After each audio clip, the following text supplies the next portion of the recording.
I used to believe my life was ordinary, even blessed in its simplicity. I am a woman in my late 30s, a mother, someone who spent years carving out a fragile peace after heartbreak. I remarried after tragedy convinced myself I had found safety again, and for a while I lived inside that illusion. My daughter Emma was 10, bright and full of laughter, with stickers all over her school lunchbox, and a curiosity about the world that made me feel young again, just by watching her. I thought I was giving her the kind of childhood I never had, stable, warm, and protected. But life has a cruel way of ripping apart illusions at the exact moment you begin to trust them. It started with a mistake so small, so ordinary, that I almost laughed at it. My husband called me from work saying I had accidentally swapped his briefcase with Emma's lunchbox. It wasn't unusual for me to be distracted in the mornings, juggling breakfasts, school bags, last-minute forms, and the chaos that comes with parenting. I brushed it off at first, another silly mix-up in the rhythm of our lives. But what he found inside that lunchbox shattered the foundation of everything I thought I knew. He told me later that when he set the bright pink box down on his desk covered with unicorn stickers Emma had carefully placed, he smiled. He was going to drop it off at her school after his meeting, but then his colleague, a doctor with years of experience, saw it, and in an instant the color drained from the man's face. He told my husband not to touch it, to call no one, to come straight to the hospital with Emma, because the faint residue on the zipper wasn't food, it was poison. Poison. The word slammed into me like a physical blow. I had packed that lunchbox with my own hands earlier that morning. Or had I? My memory blurred when fear and denial twisted through me. My husband insisted it couldn't be me, that there had to be another explanation. But I knew what the doctors confirmed: Emma had been slowly getting weaker, complaining of stomach aches, and no one could figure out why. Now we knew. Someone had been poisoning my daughter little by little right under our roof. At the hospital, the truth came faster than my heart could keep up with. Blood tests showed arsenic in her system, not enough to kill her outright, but enough to make her sick enough to destroy her from the inside over time. The doctors said it had been happening for months. My knees buckled under me when I heard it, because it meant that whoever was doing this wasn't reckless. They were patient, calculated, and they were close to us. Close enough to touch my daughter's food, close enough to lace her favorite cookies with death. I looked at Emma sitting on that hospital bed, swinging her legs and laughing about the machines around her, too young to understand the danger she was in. She was my entire world, my second chance at family after losing so much. And now that world had a shadow in it, a predator hiding behind a mask of love. Suspicion was the most poisonous thing of all.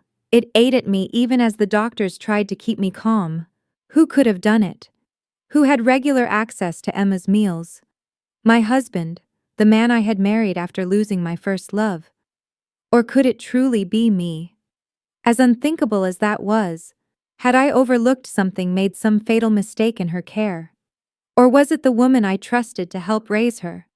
Her stepmother, Christy, who had always seemed so perfect, so devoted, so endlessly attentive to Emma's every need. When the doctor asked those questions out loud, I felt the room spin. Because the truth is, in our house it was Christy who prepared most of Emma's food. Christy, who had always presented herself as the ideal stepmother. Christy, who had soothed Emma's fevers, braided her hair before school, and sat front row at every recital. The woman I had leaned on, trusted, and believed in. Could that devotion have been a performance all along? I wanted to scream that it was impossible, that she loved Emma too much. But then the pieces began to click in place. The timing, the life insurance policies, the inheritance laws I had never bothered to consider.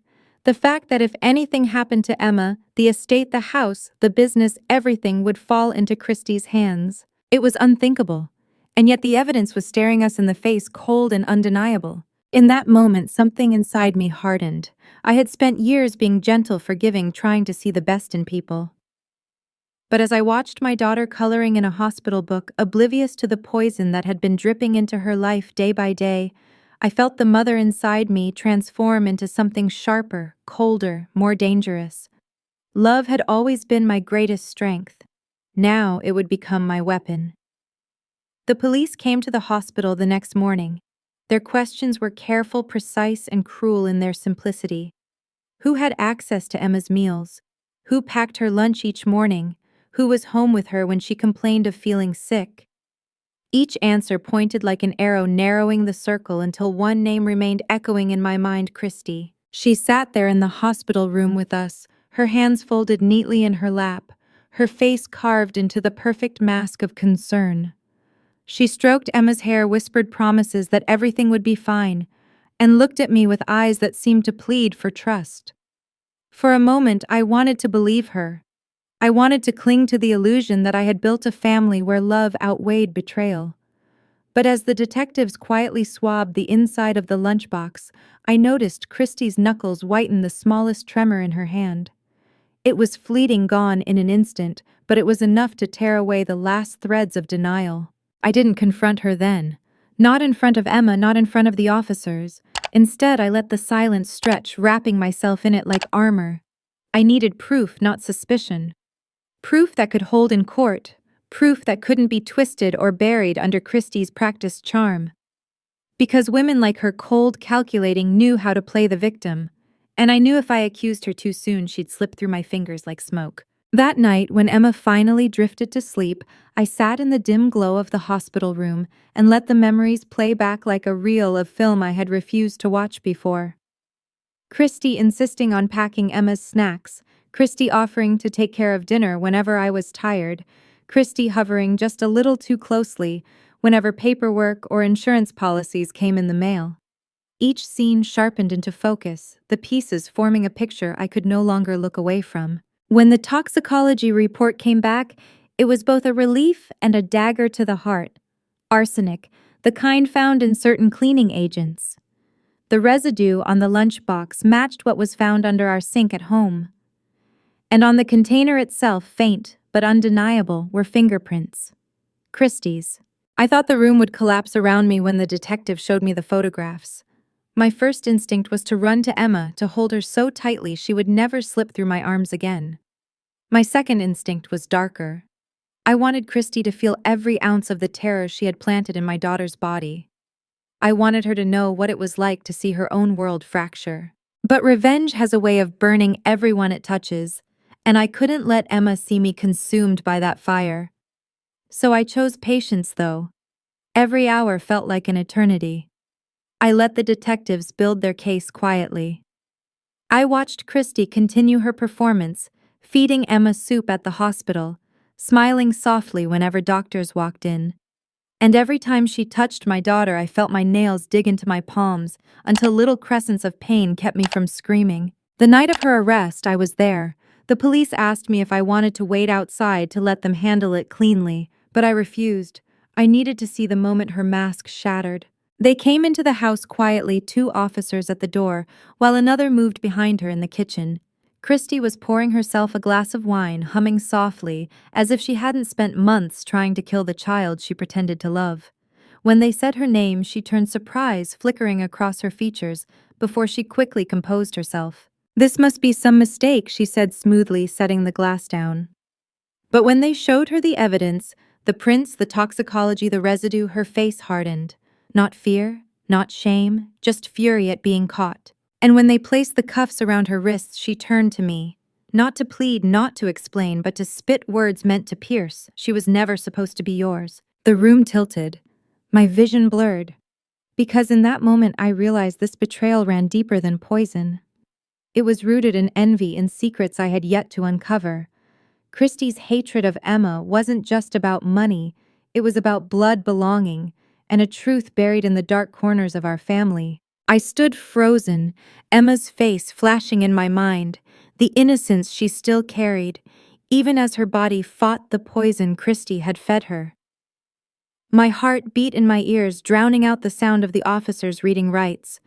I knew then that what had begun as survival was about to unravel into something far more dangerous. Because Christy's words weren't random, they were a key, and I was terrified of the door they might open. The words replayed in my head long after the door slammed shut behind Christy and the patrol car carried her away. "She was never supposed to be yours."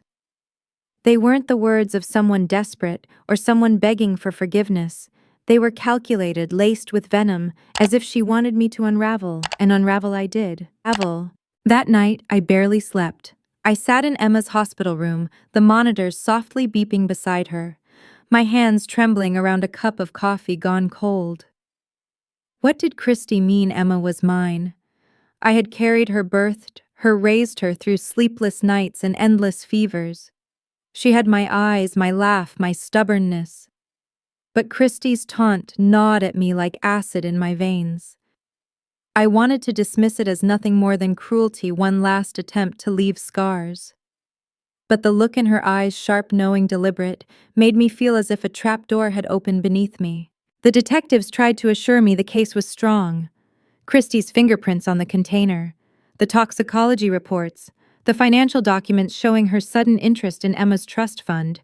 The motive was clear, but I couldn't shake the feeling that the poison wasn't the only secret I had stumbled into. 2 days later, as I sorted through a stack of papers, the police had returned from our house. I found something buried at the bottom of a folder, a sealed envelope with my name written in my late husband's handwriting.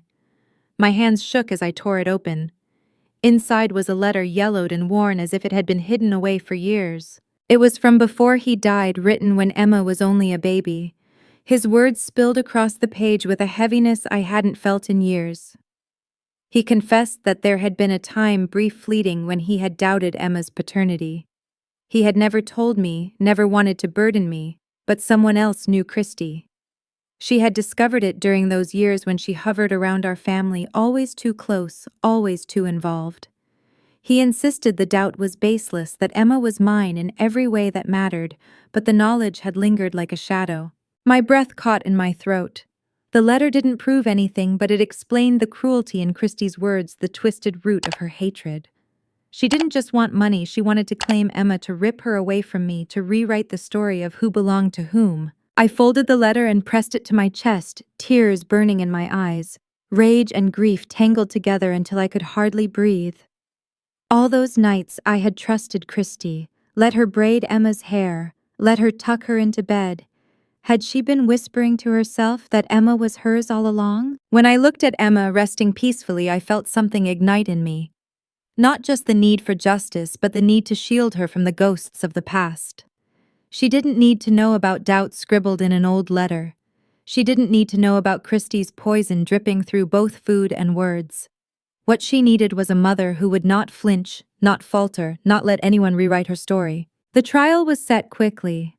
Christy pled not guilty, her lawyers spinning stories about contamination, about accidents, about mistaken evidence.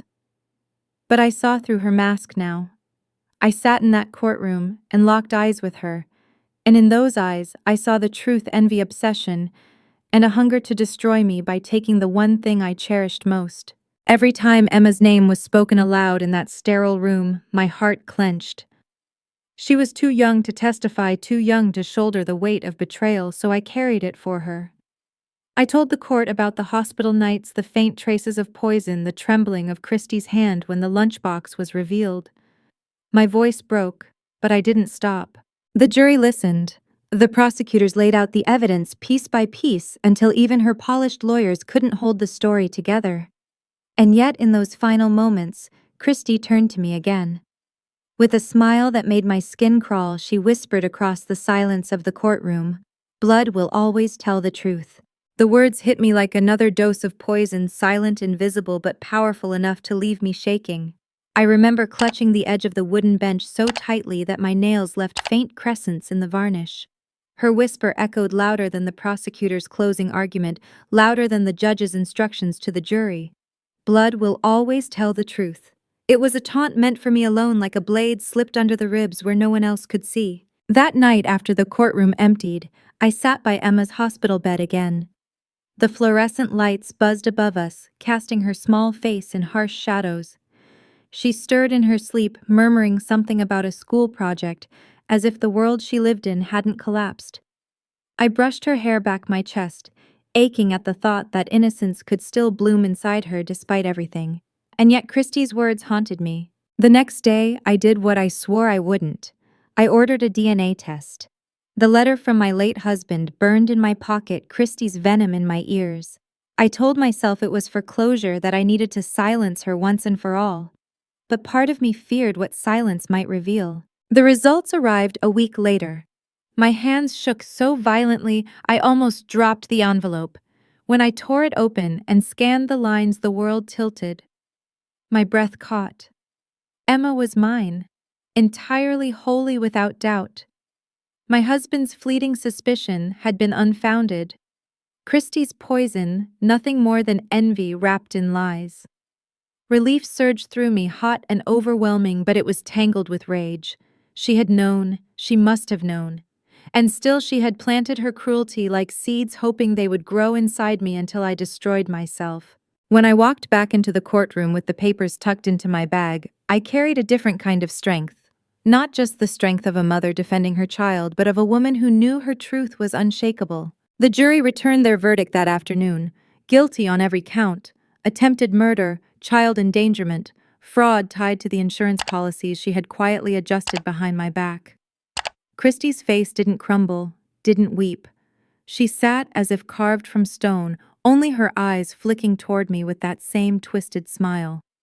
But when the judge handed down her sentence, decades behind bars, stripped of freedom, stripped of the mask she had worn so carefully, I finally exhaled the breath I had been holding for months. Afterward, reporters swarmed the steps outside.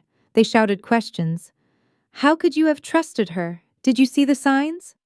What do you feel now? I didn't answer them. Instead, I lifted Emma into my arms. She was still weak but healing, and whispered into her ear, "You're safe. You're mine. No one will ever take that from us." In the months that followed, our lives rebuilt themselves in quiet, fragile steps. Emma returned to school slowly, her body mending, even as her spirit carried scars. At night, she sometimes woke crying, asking if Christie would come back. I held her close and promised again and again that she was gone for good. But inside, I knew betrayal leaves marks no verdict can erase. As for me, I struggled with my own reflection. I replayed every moment I had let Christie close, every time I had praised her devotion, every time I had stepped aside and let her tie ribbons in my daughter's hair. Guilt gnawed at me, whispering that I should have seen through her sooner. But healing meant learning to forgive myself as much as it meant condemning her. I kept the DNA results locked away, not because I doubted anymore, but because I wanted Emma to know the truth of her life wasn't tainted by Christie's lies. She would grow up knowing her bloodline didn't matter nearly as much as the love that had carried her through. And yet, sometimes late at night, when the house was quiet and Emma slept peacefully in her room, I would hear Christie's voice again in my mind. "She was never supposed to be yours." And instead of fear, I felt something else: defiance. Because she was wrong. Emma was mine in every way that mattered, and nothing Christie did could rewrite that truth. If you've listened this far, maybe you too have faced betrayal so sharp it cut the ground out from under you. Maybe you've questioned the people closest to you, wondered how love could twist into something cruel. Let me tell you what I learned. Betrayal can wound you, but it doesn't define you. What defines you is how you rise from it, how you protect the people who matter, how you choose love even when the world hands you poison. So if my story resonated with you, please like this video, share it with someone who needs strength, and subscribe to hear more stories of survival and truth.